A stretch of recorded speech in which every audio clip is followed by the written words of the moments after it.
Your ego is lying to you right now. Not occasionally, not when you're stressed, constantly, in real time, about almost everything.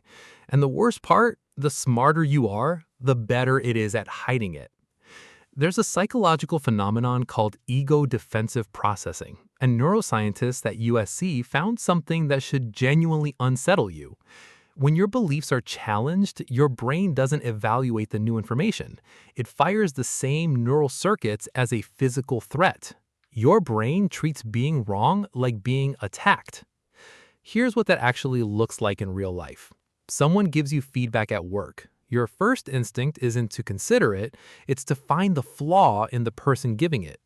Someone disagrees with you. You don't update your view, you get quieter or louder, but not more open.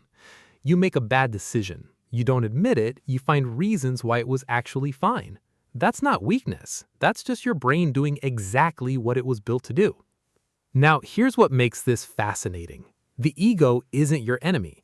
It's a protection system that evolved when being wrong about a predator meant death. The problem is it never got the update that says, this is just a performance review. You're not going to die. So how do you actually rewire it? There's a technique backed by research from Stanford psychologist Claude Steele called self-affirmation theory. The finding is counterintuitive. You don't reduce ego defensiveness by attacking the ego, you reduce it by reminding yourself of your values in a completely unrelated domain first. In plain English, before receiving hard feedback, spend 10 minutes writing about something you genuinely care about that has nothing to do with the feedback. It works because it gives your identity something stable to stand on, so the threat feels smaller.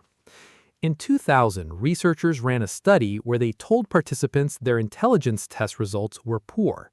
One group did a self-affirmation exercise first, the other didn't.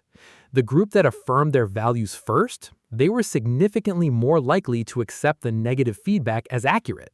The other group, they spent their energy discrediting the test.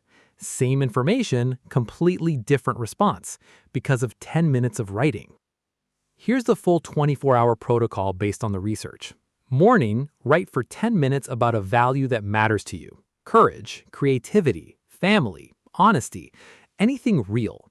Midday, when you get criticism, pause for 4 seconds before responding.